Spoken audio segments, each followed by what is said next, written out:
Hey there, it's Jason Podolin back with a special Up My Hockey episode. I've never done an episode where it's just me, so if you are if you are sick of hearing my voice, and if it is something that you don't need any more of me, then this is where you should probably just sign off and wait for my next guest. But I felt, along with this lady that I'm working with named Wendy, who is it's interesting because Wendy's origin story with me and Up My Hockey came as starting from a hockey mom. So she was a hockey mom, and her husband, both not necessarily hockey parents, but they have this hockey crazed, starved, passionate boy who was just loving it, right, and wanted to be a player, and was good enough to make the good teams and the big teams, and were, he was looking for anything kind of to try and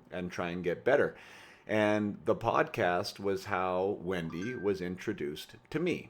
And I'm not sure how she found it, whether it was suggested to her or it came up in her feed or whatever the case may be, but she started listening. And she started listening on the way to games and or practices with her son, and the podcast served as a vehicle for them to have conversations, about whatever the guest may have been talking about, the different circumstances that arise in players' careers, maybe some of the ideas that are shared or talked about, and her and her son were able to not only have conversations, but she was able to learn about the sport. Her son was able to learn from the perspectives of others, and we're also able to learn from me and some of the suggestions that I give on the program. So she was introduced to me that way, and then Devin, her son, ended up becoming one of my clients. He ended up taking the Peak Potential project, which was very successful for him. And I've been working with him essentially for about a year and a half now in my group coaching platform. And he's, first of all, I love talking about Devin. I haven't used his last name. I don't know if he would want me to or not. But anyways, has really taken off. He's played his first AJHL game. That's Junior A in Western Canada. He got his first point. He's just been committed to by a team in the AJHL. And I first started working with him at the U16 level. So I was a first year, actually, no, maybe even U15 now. Geez, I'm getting it confused. But anyways, I have definitely been a part of his journey along the way, and watching him evolve and progress as a player, and find his identity and use his skill set and own it and be unapologetic for it, and develop the practice habits and the personal development strategies away from the rink that will help him continue to get better and make an impact on his coaches, and all the fun stuff that I love working with players on. Devin has been a crazy ideal client.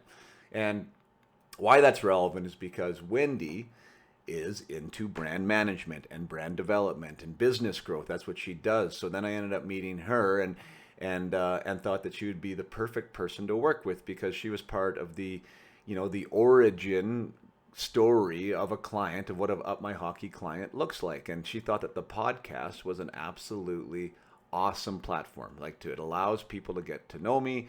It allows people to get to understand my philosophy, introduce obviously great entertainment with great guests, but it really is a precursor to allow people to understand what I'm about, what Up My Hockey is, and whether their player or their team would be a good fit for some of the programs that I offer. So in saying that, she said, you need to really focus on this podcast. You need to really rock and roll with this delivery system, this outreach, because you get to reach more people. She thinks that I'm good at it, and it's nice to hear that at some points, that I'm a solopreneur. I work by myself. I'm in my office all day, and so for someone to tell you where you think you shine, it's always nice to hear and to push you in the right direction. And so she wanted me to really double down on the podcast, meaning make sure I get one done a week, make sure that I'm really diligent with it, and that I'm using content from the podcast to share some of the thoughts that I have about mindset and strategies, and to use that for posts and so on and so forth. But she also wanted me to do a 100th episode review, that this was a big milestone that she wanted me to celebrate. And I'm glad that she did, because one, this is why I'm doing this right now. She wanted, there were some different ideas of what we should do for the 100th episode, and whether I should find clips from my favorite interviews or how that would all work. And we ended up thinking, just from a sake of time, because these things are hard to produce and they're hard to cut together, but just for me to go back and review and look at them in 10 segment chunks, and to maybe talk about some of the guests and some of the episodes that really meant something to me and would maybe be good for some of the listeners that are just joining now to go back and check out. So Wendy has suggested that I do this, and I do think it's a great idea, because her allowing me the space to understand that maybe there is some importance to this also allowed me to really reflect, and I think that's important. I don't know who's listening. I don't know what your personal life is like or what you're up to, but I'm sure you're busy. I'm sure you don't have much free time or spare time, and I know for me as a solopreneur, and with almost, I mean, it seems like I have 5-6 different entities, businesses sort of running at the same time, and 3 kids in hockey and a wife that works. There is just, I mean, I go to bed at night a lot of times at 10:30 after I get up from my desk and go down and lie in bed, and then I get up and do the whole thing again the next day. And so there doesn't seem to be much time to reflect, is what I'm saying. I'm very grateful for where I'm at. I love the position that Up My Hockey is at, and its growth dynamics and metrics, and you guys have a lot to do with that, and I'm grateful for you. So I'm grateful for the work and the hours that I'm putting in, is what I'm saying. But there often isn't time to just actually think and be like, holy smokes, 100 episodes. Like 100 episodes. That's nuts. For somebody who didn't want to do it in the first place. Like, I really came into this not kicking and screaming, but there was big resistance. And I don't know if you follow where I am on social media or part of my email list, but I did write an email the other day and had a post just sort of about the genesis of the podcast. And it was from somebody who I'm still working with today. His name's Josh. And Josh suggested that I start this thing. He's like, you should do a podcast. He's a younger guy, much younger than me. I'm not sure how old he is. I think maybe late 20s now. He'll probably laugh at me that I don't know that age is such a non-factor for me, but definitely younger than me, and more in the in the age group or in the generation of technology touched, like his in his entire life, and was more into what was happening. And he's like, yeah, podcasts are the thing. And in 2019, it wasn't like podcasts were a secret, but they were still sort of like new to me. And why would I do one? And how would I even structure it? And what would I be talking about? And there was a lot of resistance with the idea. There was a lot of, once I got into it a little bit more, there was a lot of doubt for me on a personal level, from an egotistical level, right? Like, my ego was getting threatened, for me to put myself out there like that. And I know this would probably be like super foreign for many of you, to put yourself in front of a camera and just talk to a camera or talk to a microphone and share your thoughts without any editing, without, I don't know, with no direction, right? Like, there's a vulnerability there, right, for sure, that I needed to overcome. I needed to not care about the judgment that potentially awaited. I needed to not care about what people were going to think about my idea. I had to not care about whether it was going to suck or not. And all these things were pointing to me, like, being worried about my ego. And then I had the aha moment that I was like, oh my gosh, like, the fear of making a mistake or the fear of judgment or all these things, me not doing it, would recognize that I'm, essentially playing small. The irony was that it's exactly the things that I help athletes overcome, right? I help athletes be big and bold, and I help athletes rewrite the narrative of what a mistake means. And I help athletes step into their own personal greatness, right? And try and explore where their potential lies. And when I had that realization, 3 years ago now, almost 3 years and some ago, I was like, gosh, I have to do this. I'd kind of be an imposter if I didn't. I can't step away from something that is triggering some resistance in me, is triggering potentially some limiting beliefs, when this is exactly what I do to help athletes be their best. So that for me was the kick in the pants that I needed to at least try to go out there and give it a whirl. And as truth be told, now at this stage in the game, 100 episodes later, I'm super grateful that I did. I'm super grateful for Josh for suggesting it. I'm super grateful for having the courage to lean into it and to explore this unknown territory, because as much as it has done things for other people, for you guys who are listening, I get the messages, I get the texts, I get the thanks that what the podcast has supplied to people. And for me, that's super rewarding, was exactly why I wanted to do it. But the crazy part is like there's been massive benefits just for me as a human, for me in my personal growth, for me to have the conversations that my soul needs to have. I've mentioned already that I'm a solopreneur. I spend most of my time in an office by myself. I'm not out in an office environment or a social environment where I'm really talking to people a lot. And by nature, I'm an introvert. I'm somebody that likes, one-on-one conversations, not big groups, and I don't like too many conversations, or it's, it kind of freaks me out a little bit. So I'm not naturally attuned to going out and seeking social interaction. So this podcast has forced me kind of to get out of my own way in that situation and have these conversations that actually really nourish me. There's not a podcast that goes by, there hasn't been one episode that I've left feeling like, oh, I wish I didn't do that today. Like every one of them fills me up in a certain way, whether it be the lessons or the journey or just the connection with another human, whether it be on Zoom or not. These connections and these touch points really matter. So I am grateful to the podcast. I am grateful to the 100 episodes and like the days essentially that I've been on a mic now. It seems so crazy to me when I think about the actual combined time that I've been doing this. But for the most part, it's been absolutely fantastic. Like I said, the conversations are great. There are, like anything else, there are some pains in the ass with this. Finding somebody to edit or to try to edit it myself, or to cutting the clips, and what are the clips and what are the posts and how to post and all that social media stuff and the emails is hard. Sometimes you have to chase an odd guest here and there, and the scheduling isn't easy, and technology issues and all the stuff that goes along with it, not to mention the costs. I mean, there's a lot of things that happen with the podcast to make them work that aren't necessarily fun. But for me, the value of the conversation on an intrinsic level is absolutely amazing. And then also there's the extrinsic rewards for me of, like I said, of definitely being able to help other people and being able to share the stories of others, which is really inspiring for a lot of you, and also inspiring for me. So that's my prologue here into what will be happening. If I'm going to say if in this point, because I really do want to commit to this, but one episode a week is like really, really difficult. And to get behind a mic now for me for a second episode for the next 10 weeks is going to be potentially trying. But that is the plan. The plan is to do a second episode every week, similar to what you're listening to now, where I'm going to get into a 10 episode segment. And I'm just going to go through the guests. I'm going to relive some of the guests.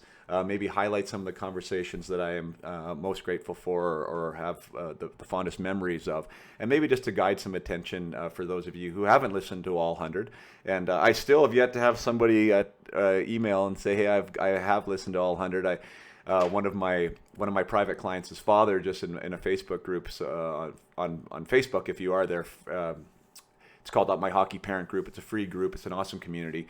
He made a comment in one of my 100 episode posts, and he said, I think I've listened to about 90. So right now that's the highest that I've heard of somebody listening to all of them. But I'd love to hear if anyone has listened to all of them, and for me to go back and review them. This is going to be fun too. So that's the plan. 10 weeks, one bonus episode a week. You're just going to hear me, and we're going to chat about what the podcast has meant and what the guests have meant, and break them down into 10 segment chunks. So here we go. First episode, it says, I'm reviewing, I post this podcast on a platform called Buzzsprout. So if there's any budding podcasters out there, there's lots of ways to distribute your podcast. There's lots of, there's different companies out there that do it.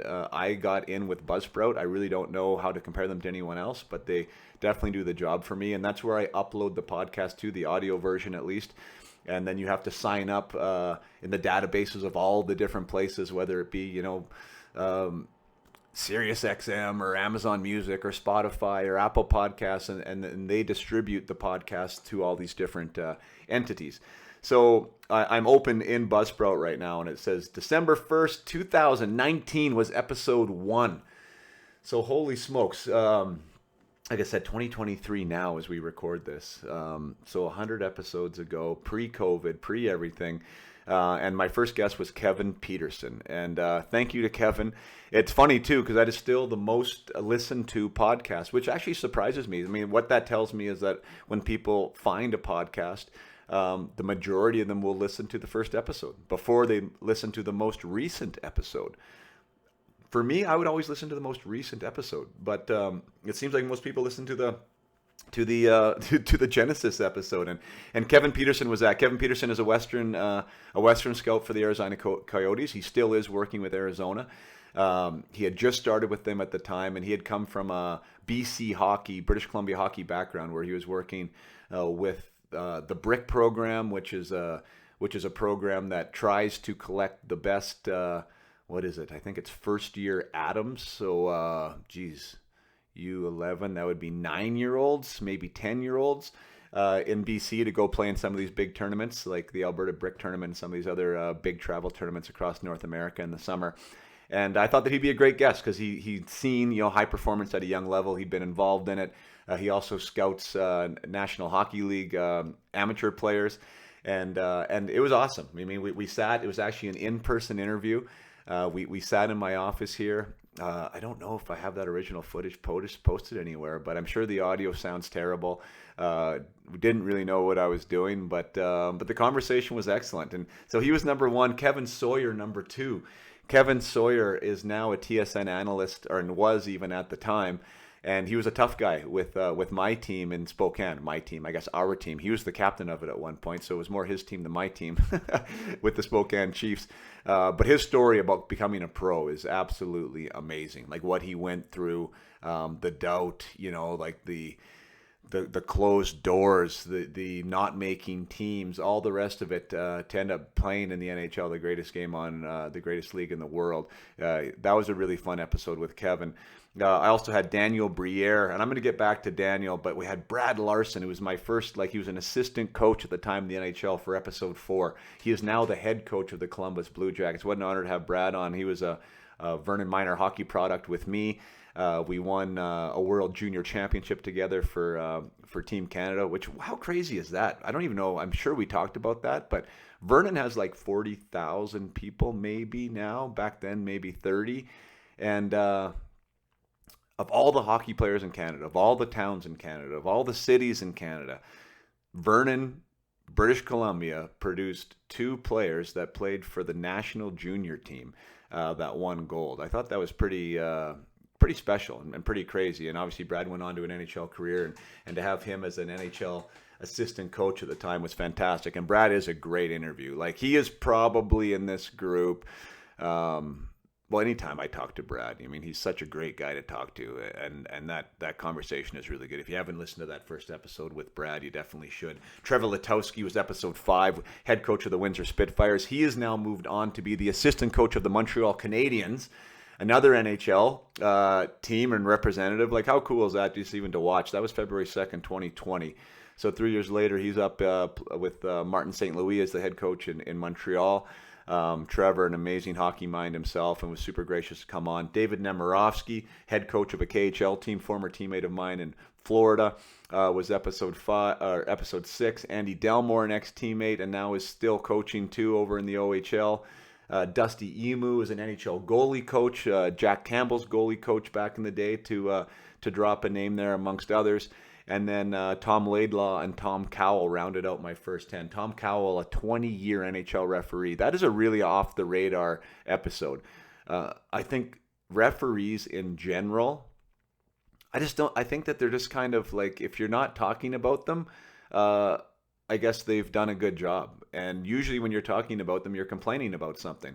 Very rarely have I heard a conversation about parents or players or pundits, for that matter, who will be like, what a great job by the referees tonight. It's just a very underappreciated aspect of the sport that is like super necessary, especially at the minor hockey league level. And in that conversation with Tom Cowell, we talk about the issues of refereeing and how they're having a hard time attracting young refs. And like, go figure, right? Like, newsflash, it's not fun for these refs. Like, we have 12-year-old refs reffing 10-year-old games, and all they're doing is getting yelled at from the coaches and from the parents. And I hear people banging on the glass, and it's not a fun spot, and we got to treat our referees better. We also need to train them and develop them and all the rest of it, but we need to allow it to be a safe place for these kids to learn. And yeah, that is a really, really good conversation with Tom Cowell there, and how, there's a massive shortage of referees.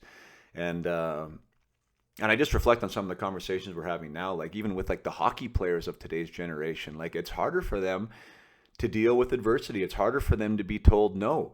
I think it's a social thing. I think it's a social structure thing, like the way their schools are programmed, the way society is programmed, like so accepting of participation medals and awards, and we don't give grades anymore, and all this kind of stuff. And so when adversity happens, I think it's harder for our athletes to move forward.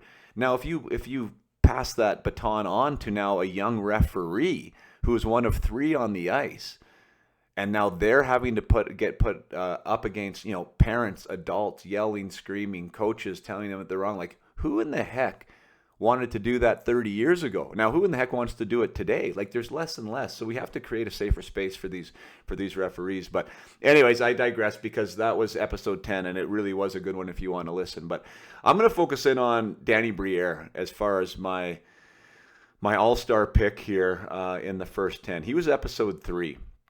Danny Briere was an NHL star, an absolute NHL star. Why I like his episode so much is because it's really still to this day one of the ones that really speaks to me about the value of mindset and the value of mental training. And Danny talks not like super in detail in this interview about the things that he did working with a sports psychologist that allowed him to become the NHL player that he ended up being. And he will be the first one to raise his hand and say, I would never have become that player without that introduction and without those tools and strategies from that sports psychologist. And he even outlines like the story about how he got involved with it, like on a suggestion from somebody in Phoenix to go speak with this guy, and how he was resistant to doing it, and how he was super resistant after the meeting, right? That thought this guy didn't know what he was talking about, but then leaned in. Similar to my story about the podcast, right? Like, there was resistance there. I'm not ready for this. I don't want to do it. What is he talking about? Like all these limiting beliefs and questioning thoughts, but then ended up leaning in, and the world really opened for Danny. And he started using some of these mindset tools and some of these strategies and some of these rewiring some belief systems and getting his preparation just dialed in, and all these areas that aren't generally considered by athletes. And it made him the athlete that he was. It made him the NHL player that he was, that went on to be one of these smaller players that performed best in the biggest moments, was always a playoff performer, super gritty, was able to get it done when the lights were the brightest, and had a very, very long and very, very lucrative and very, very successful career. And this was from a guy who was having a hard time breaking through at the time, right? He was a late first-round pick. He was a smaller, undersized guy. He was a French-Canadian who didn't speak English very well. And he was having a hard time figuring out how the NHL game and where he fit in with that. And he was doing well in the minors, and then he would come up to the NHL, and then he would get sent down. And he was doing well in the minors, and he just couldn't find his way. And it was the sports psychologist and his work with that sports psychologist off the ice that allowed him to really step into his potential. Danny Briere is now, I think, the special assistant to the GM, Chuck Fletcher, in Philadelphia. He's working his way up the ranks. We still remain in contact today, and we've actually had some pretty serious discussions about how potentially Up My Hockey could fit at some point, maybe with the Philadelphia Flyers or with their minor league team. Danny is a very big believer in that support for the players and offering that support, and is also a fan of having somebody who's played the game like myself, who is not a sports psychologist, who is that liaison for players, because Danny knows just as much as I do. He's like, that was hard for me, with the sports psychologist. There's just a different feeling about stepping in and talking with somebody like that, and being able to work with somebody that uses similar type language and similar type strategies, but has actually played the game. Is a little bit easier connection, to start working and start opening their eyes to some of these things and some of these concepts. So that would be my all-star pick from the first 10. And what a great lineup that was. I was so lucky to have these players and ex-players and colleagues that were able to come on and share their thoughts with me. And that was January 10th, 2020. Danny Briere was released an hour and 19 minutes. So if you have not listened to that episode, I strongly suggest you do. Really hard for me to say what is best and what isn't, obviously, because each guest speaks to speaks to each listener in their own way. I have no idea what's going on in your journey or in the journey of your player. If you're a player, where you're at with what it is you're trying to accomplish and what it is you need to hear. But the great part is about like exposing yourself to these different people and their different backgrounds and their different positions and all the things that they're doing, is that you never know what gem you're going to get. You never know what message you're going to hear and when the right time is to hear it. So one of the great things about Up My Hockey is that these aren't of the moment type discussions. So they are definitely worth the opportunity to go revisit. They are worth, you can go back and listen to Danny Briere, and it's going to be as relevant today as it was back in January 10th, 2020. So that's definitely the case with Up My Hockey. No episode dates itself. They're all there for you if you want. And 26 minutes in now. That is definitely long enough for this first segment. If you've stuck with me this long, and if you want to reach out on social, by all means, let me know what your favorite episode was out of your top 10. And if you've heard any of them, and if you haven't heard any of them, and you take me up on my offer for listening to Danny Briere, let me know what you think. Until next time, play hard and keep your head up.